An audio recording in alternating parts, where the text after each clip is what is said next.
હવે અહીંયા એક સૂત્ર છે કે ભગવાન અનેક અવતાર ધારણ કરે છે, પણ ચાર વસ્તુ હંમેશા એવી ને એવી જ રહે છે. અને આ ચાર વસ્તુ ઉપરથી એ જીવ છે કે ઈશ્વર છે એની પરખ થાય છે.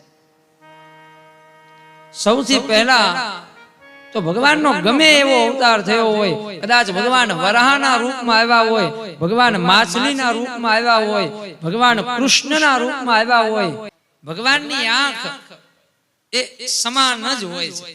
પછી ભગવાન માછલી બનીને આવે ને તોય ભગવાનની આંખ કમળ જેવી જ હોય. ભગવાન રામ થઈને આવે, ભગવાન વરાહ થઈને આવે કે ભગવાન કૃષ્ણ થઈને આવે, આંખ એની એ જ રહે. બીજું છે ભગવાનનો હસ્ત, ભગવાનની હથેળી, એમાં ક્યારેય ફેરફાર થતો નથી. તનુ ઘનશ્યામ, ભગવાનનું તન એવું જ દિવ્ય છે. આપણા બધાના શરીરમાં હાડ માંસ લોહી મળ મૂત્ર ને વિષ્ઠા ભરેલા છે, પણ ભગવાનના દેહની અંદર એ પરમ ઓજસ, એ પરમ રસ છુપાયેલો છે. રસો વે સહ, એ રસથી ભરપૂર એ ભગવાનનું શરીર હોય છે. ત્રીજું છે ભગવાનના ચરણ. ભગવાન કોઈ પણ અવતાર ધારણ કરીને આવે પણ ભગવાનના ચરણ એના એ જ રહે છે. આપણે રામ ચરણની પૂજા કરીએ એટલે એવું ન માનવું કે માત્ર રામ ચરણની જ પૂજા કરી, પણ રામ ચરણની પૂજા કરતા કરતા આપણે ઠાકોરજીના ચરણની પણ પૂજા કરી. ભગવાનના ચરણ એના એ જ રહે છે. અને ચોથું તત્વ છે વાણી. ભગવાન ગમે રૂપમાં આવે, ગમે એવો અવતાર લઈને આવે, પણ ભગવાનની વાણી સમાન રહે છે. ભગવાન કૃષ્ણ થઈને આવે તો પણ વાણી તો એ જ છે, અને રામ થઈને આવે તો પણ વાણી એ જ છે. કૃષ્ણએ અર્જુનને માધ્યમ બનાવી અને ગીતાનું ગાયન કર્યું, જેને આપણે ભગવત ગીતા કહીએ છીએ. એવી જ રીતે રામ કથાની અંદર આગળ જતા આપણે સાંભળશું કે રામજીએ લક્ષ્મણને માધ્યમ બનાવી અને ગીતાનું ગાયન કર્યું છે, જેને રામ ગીતા કહે છે. તો ભગવાનની આંખ, ભગવાનની હથેળી, ભગવાનના ચરણ અને ભગવાનની વાણી એ હંમેશા સમાન રહે છે. બસ ભગવાનનું રૂપ અલગ અલગ હોય છે, સ્વરૂપ એક જ છે. એ એક જ સ્વરૂપનું તત્વ અનેક રૂપમાં પ્રગટ થાય છે. અને માટે અહીંયા તુલસીએ લખ્યું છે કે ભગવાનમાં પ્રાકટ્ય છે. અને આપણે ત્યાં સંતો કહે છે કે ભગવાન તો નિત્ય છે, માટે એનો જન્મ ન થાય, એ તો પ્રકટ થાય. કહ્યું છે કે સબ ઘટ મેરો સાઈયા, ખાલી ઘટ નહીં કોઈ,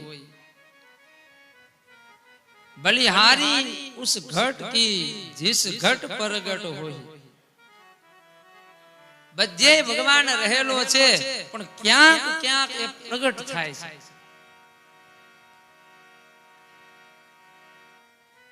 હિન્દીમાં એક કહેવત છે કે જળ में रहकर भी मीन प्यासी.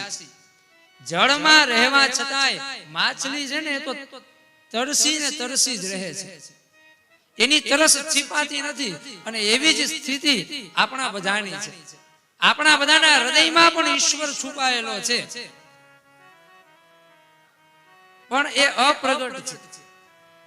માટે આપણા મનમાં ઈશ્વરને પ્રાપ્ત કરવાની ઝંખના ઉઠે છે.